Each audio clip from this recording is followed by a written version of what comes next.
Film ini diawali dengan diperlihatkannya seorang mamang supir taksi yang sedang membawa penumpang cantik melewati jalanan hutan Aokigahara. Saat si penumpang melihat seorang lelaki murung, mang supir menceritakan bahwa ia sering bertemu dengan orang-orang putus asa yang ingin mengakhiri hidupnya di hutan ini.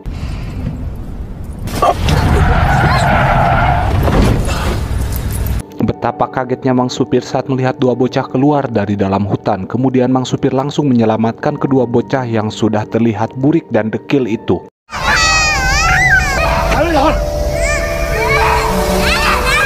Dua bocil aneh itu seperti ingin kembali ke dalam hutan, namun diselamatkan si mamang supir. Lalu film pun dimulai.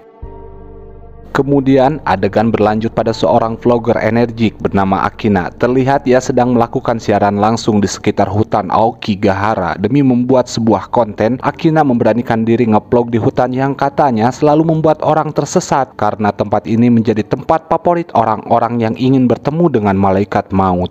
Namun dengan perlengkapan yang sudah ia siapkan, Akina merasa yakin bahwa ia sudah pasti bisa kembali dengan selamat. Tanpa berlama-lama, Akina masuk ke dalam hutan dengan menggunakan pita sebagai penanda jalan.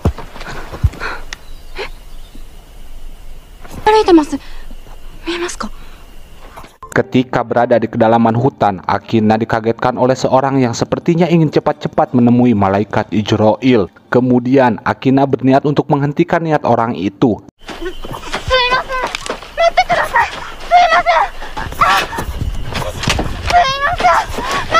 Namun sialnya, pengejaran Akina malah membuatnya sampai di bekas reruntuhan desa yang bernama Desa Jukai.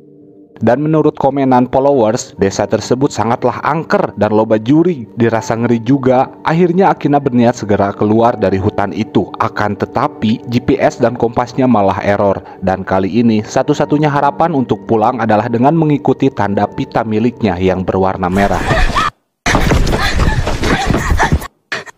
Di tengah pita yang ia ikuti, ia malah melihat seorang yang sudah modar. Karena kejadian mengerikan tersebut, akhirnya Akina pun pingsan.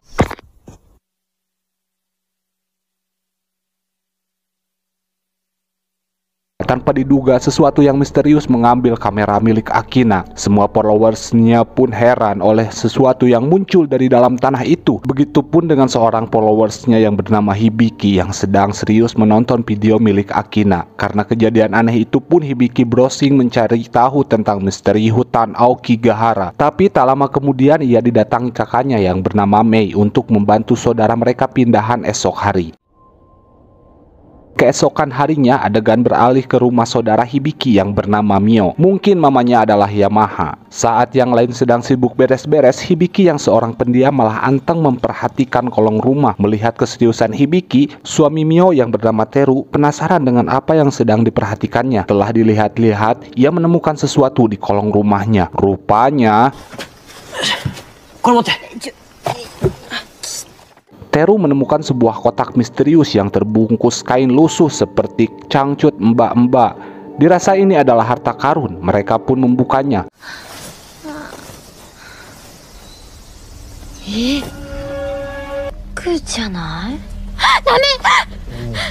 Melihat perbuatan Mio, Hibiki seolah melarang menyentuh kotak tersebut. Setelah beberapa saat mereka mencari tahu tentang benda misterius ini, dan menurut Bah Google, benda tersebut adalah kotak terkutuk yang bernama Kotoribako. Dan menurut kepercayaan yang beredar, benda ini tidak boleh disentuh, apalagi dibuka. Mendengar kabar tersebut, Mio pun kaget karena ia pernah menyentuhnya. Lalu seorang pria bernama Shinjiro mengajak mereka untuk membawa kotak itu ke kuil ayahnya agar mereka bisa mendapat informasi lebih tentang kotak itu. Tak lama kemudian, sang makelar rumah menghampiri mereka. Lalu mereka langsung menceritakan tentang kotak aneh itu. Jiwa pulungnya bangkit dan si mamang makelar langsung membawanya pulang. Kali aja laku untuk dijual.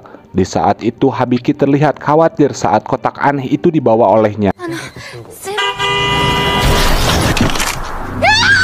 Betapa kagetnya semua orang saat Mamang Maklar tersambar truk tronton, sementara kotak aneh yang dibawanya masih utuh tanpa mengalami kerusakan sedikit pun. Mereka pun semakin khawatir jika kotak ini benar-benar terkutuk. Singkat cerita, mereka kini mengantarkan kotak aneh itu ke kuil ayahnya Shinjiro. Kemudian Sang Kuncen menyatakan bahwa semua kejadian yang dialami mereka tidak ada kaitannya dengan kotak itu. Lalu Sang Kuncen merupakan ayahnya Shinjiro berniat untuk menyucikan kotak tersebut dengan doa-doa nanti malam. Ia pun menyuruh mereka untuk menginap semalam di kuil ini untuk kelancaran proses penyucian, karena Mang Kuncen takut jika saja mereka benar sudah terpengaruhi aura negatif kotak tersebut. Ketika malam hari, Hibiki yang lagi tidur tiba-tiba diresahkan dengan anak Mang Kuncen yang sedang sibuk menggebrek-gebrek kakaknya. Karena risih dan takut ngiler, Hibiki pun berniat untuk melihat prosesi doa dari Sang Kuncen saja.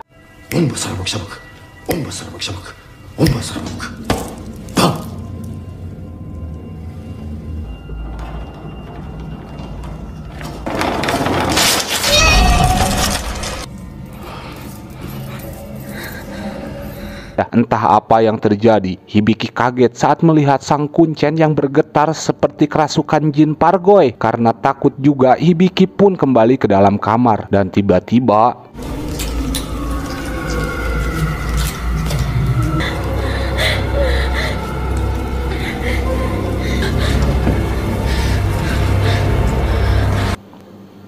tanpa diduga, Hibiki melihat banyak roh tersesat di dalam kuil.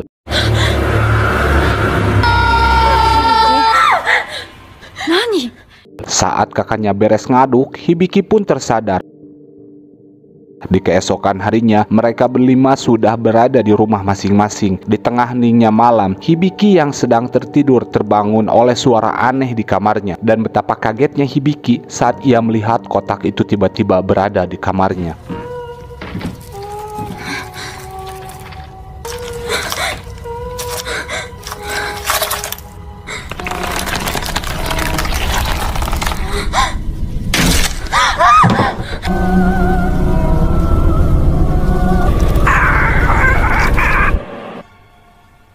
Ternyata itu adalah mimpi buruknya saja. Namun, seolah menjadi pertanda buruk lagi, di ruangan lain, Mei yang lagi santuy menikmati bintang Jero tiba-tiba mendengar suara sirine dari kejauhan.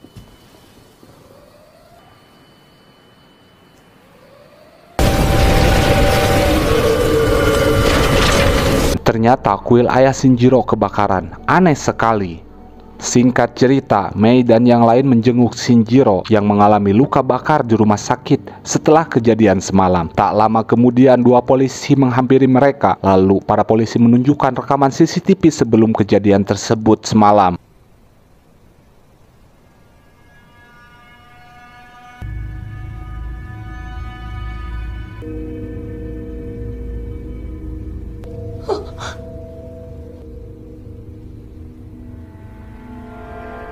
Betapa kagetnya mereka saat mengetahui bahwa kebakaran itu berasal dari kelakuan Hibiki yang ingin membakar kotak tersebut dan malah merambat ke bangunan. Melihat Hibiki yang seperti tidak merasa bersalah, polisi pun terlebih dahulu melakukan pemeriksaan kejiwaan Hibiki. Setelah itu, Mei dan sang nenek bertemu dengan seorang dokter di sebuah rumah sakit jiwa. Kemudian sang dokter menyebut bahwa Hibiki mengalami skizofrenia, di mana Hibiki selalu mengalami halusinasi dan delusi. Dan karena alasan medis tersebut, Hibiki terbebas dari tuntutan atas kematian orang tua Shinjiro. Akan tetapi, Hibiki harus menjalani perawatan di rumah sakit sampai dinyatakan sembuh. Kemudian sang nenek menceritakan bahwa Hibiki memang sering halusinasi sejak ibunya tewas 13 tahun yang lalu. Di keesokan harinya, Mei bertemu Hibiki yang kini sedang menjalani perawatan. Kemudian Hibiki menceritakan bahwa pernah ada seorang wanita yang mengorbankan dirinya demi anak-anaknya terlepas dari kutukan. Wanita itu pun mengembalikan kotak aneh itu ke runtuhan desa Jukai, dan hingga pada akhirnya si wanita tidak pernah kembali lagi. Namun sang anak berhasil selamat.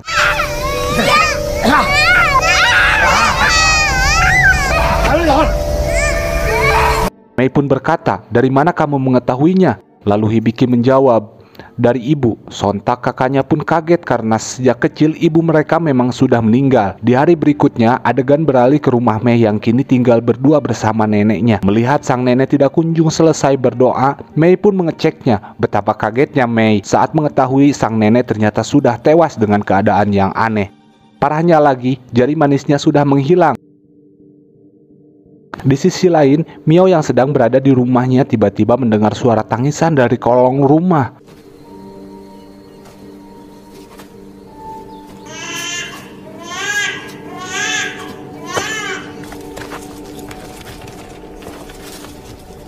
Adegan pun beralih pada Mei yang sedang dirundung kesedihan. Saking lelahnya ia bersedih, Mei pun ketiduran.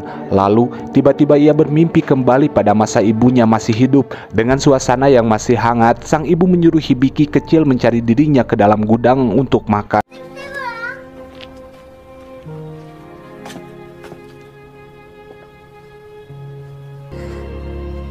Hibiki, kowai no?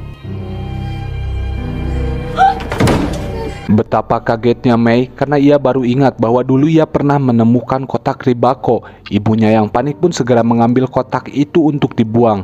Ternyata keluarga Mei sudah pernah berkontak langsung dengan kotak tersebut. Setelah Mei terbangun dari mimpinya, tiba-tiba ia merasakan firasat tidak baik kepada Mio. Tanpa berlama-lama, Mei langsung OTW ke rumah Mio.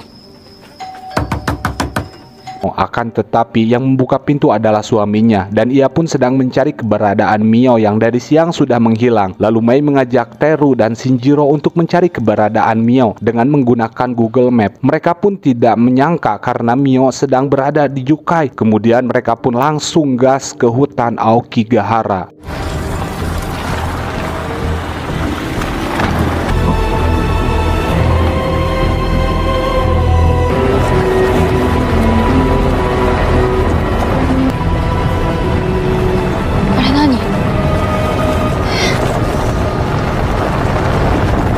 Sesampainya di hutan, mereka menemukan mobil si mamang supir.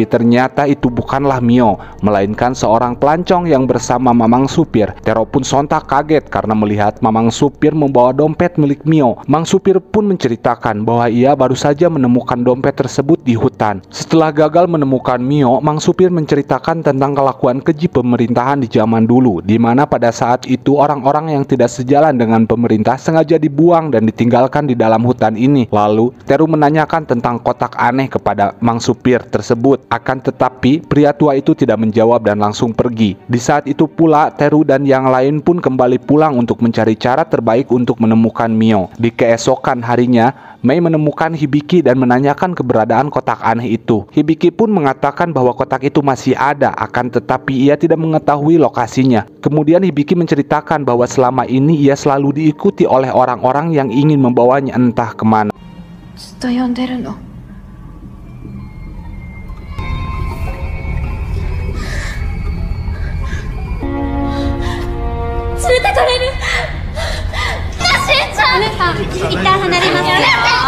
Di tengah kepanikan, Hibiki mengatakan bahwa orang-orang di sekitarnya akan mati. Melihat itu, Mei pun kaget mendengar perkataan adiknya itu. Kemudian Mei dan teman-temannya meminta penjelasan kepada dokter tentang keanehan Hibiki. Akan tetapi, si dokter cuma mengatakan itu sebagian dari delusi yang berujung ketakutan. Saat Teru dan yang lainnya tidak percaya, si dokter langsung pergi ke ruangannya. Sementara itu, Teru berniat untuk kembali mencari Mio, karena sampai saat ini ia belum juga pulang.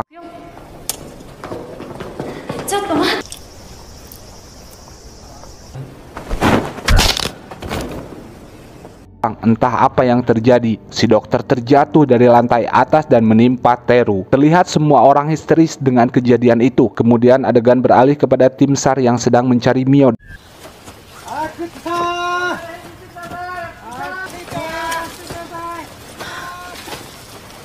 Di tengah pencarian, Mang supir akhirnya menemukan Mio yang rupanya setelah kemarin Mio masuk ke dalam kolong rumah, kini ia ditemukan tewas seperti dimakan pohon.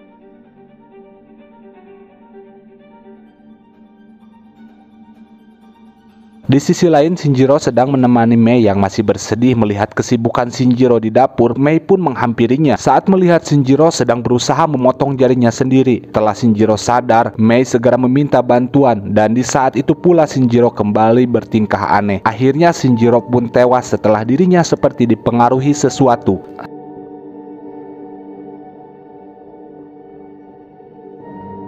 Setelah banyaknya kejadian aneh, Mei menemukan sopir dan menceritakan kotak aneh itu. Terlihat si Mamang supir pun kaget saat mendengar Mei pernah melihat kotak tersebut. Kemudian Mang supir melanjutkan cerita orang-orang buangan yang kemarin ia jelaskan, dan ternyata orang-orang buangan itu tidak bisa mati alias abadi hingga mereka membuat peradaban yang bernama Desa Jukai. Kotak tersebut berasal dari orang-orang buangan itu, di mana mereka merasa tersakiti, membuat sebuah simbol berbentuk kotak yang berisikan jari manis dari orang-orang itu, dan mereka berharap orang-orang di luar hutan yang menyentuh kotak itu akan merasakan penderitaan mereka. Lalu Mang supir menceritakan bahwa ia pernah menyelamatkan 2 bocah yang keluar dari hutan dan mengantarkan ke kantor polisi. Namun si Pak sopir tidak tahu 2 bocah itu berasal dari mana. Apakah dari Desa Jukai? Ia pun masih tidak menemukan jawabannya. Setelah pertemuan tersebut, Mei kembali ke rumahnya. Kemudian ia mencari segala macam hal yang bisa dijadikan petunjuk dari kamar Hibiki.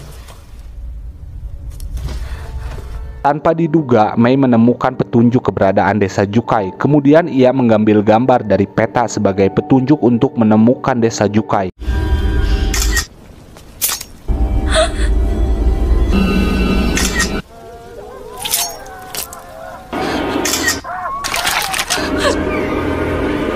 Saat mengambil foto, Mei mendapat penglihatan gaib dari orang-orang buangan yang mengumpulkan jari manis dan menaruhnya di dalam kotak kayu. Lalu tiba-tiba, tanpa diduga kotak aneh itu tiba-tiba berada di dekat Mei. Ia pun berniat mengembalikan kotak itu ke Desa Jukai untuk bisa menghilangkan kutukan dengan menggunakan petunjuk dari coretan Hibiki. Di keesokan harinya, Mei menuju hutan Aokigahara dan membawa kotak yang semalam ia temukan. Dan dengan menggunakan petunjuk dari HP Mei, akhirnya tiba di Desa Jukai. Lalu ia mencari tempat yang benar untuk menyimpan kotak aneh itu, dan hingga pada akhirnya Mei pun menemukan tempat tersebut. Setelah berhasil menyimpan kotak tersebut, Mei pun segera keluar dari hutan itu, dan di tengah perjalanan, tiba-tiba Mei bertemu dengan seorang vlogger, Akina, yang ternyata masih tersesat. Terlihat mereka pun senang karena tak lagi sendirian di hutan. Tak lama kemudian, para fans Akina pun berdatangan dan senang setelah berhasil menemukan Akina. Rupanya selama ini mereka juga tersesat saat mencari Akina yang dinyatakan hilang. Di tengah kebahagiaan mereka, akhirnya menemukan pita merah miliknya yang terputus. Mereka pun langsung menggunakan pita tersebut untuk keluar dari hutan.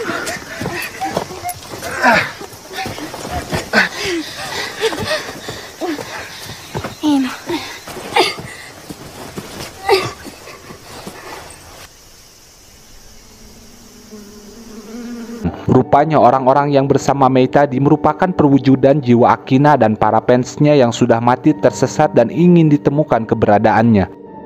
Mei yang kaget pun langsung pingsan.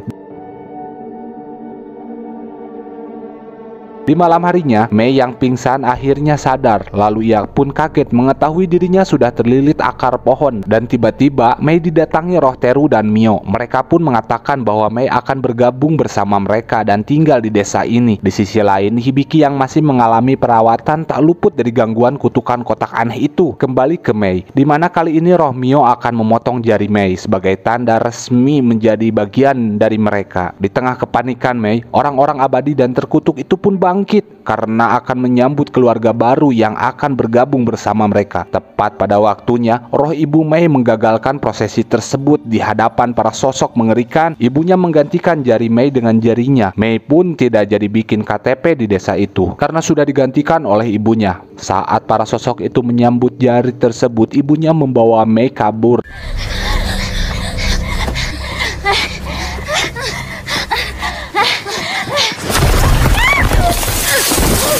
Sial sekali, saat sedang kabur mereka terperosok ke dalam gua. Ketika mencari ibunya, Mei kembali mendapatkan penglihatan ketika ia masih kecil berusaha keluar dari hutan itu bersama ibunya. Rupanya Desa Jukai tidak mengizinkan ibunya pergi. Setelah terperosok, ibunya menyuruh Mei dan Hibiki kecil untuk segera pergi. Sementara ibunya masih terjebak dan akhirnya tewas di dalam gua. Hibiki.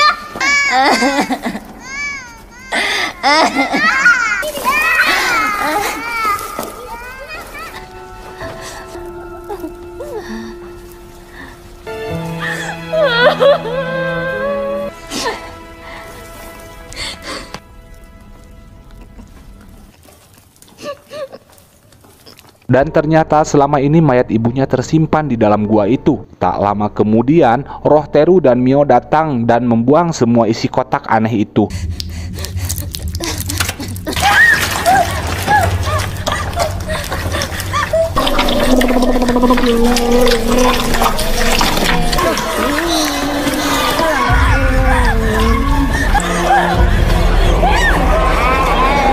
Untung saja jiwa astral Hibiki datang dan menyelamatkan Mei dari roh-roh korban kutukan tersebut.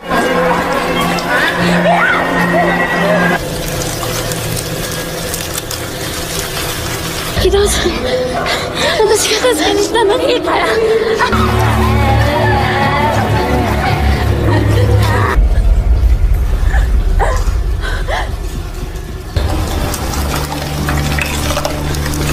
Kali ini giliran jiwa Hibiki sedang diincar para roh.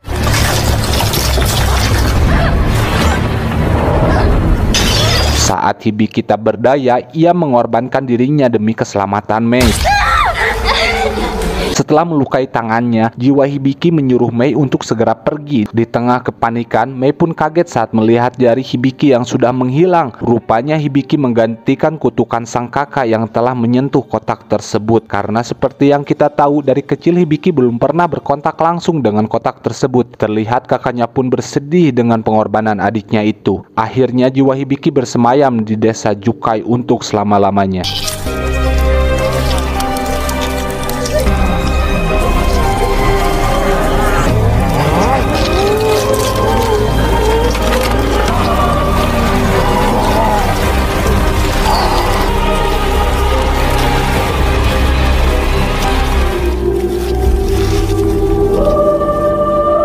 Singkat cerita, Mei yang ditemukan lagi oleh si mamang supir seperti kejadian di masa lalu. Akhirnya kejadian belasan tahun silam pun terulang kembali. Namun hanya menyisakan satu anak yang kini sudah menjadi wanita dewasa. Beberapa hari berlalu, adegan beralih ke sebuah rumah kecil.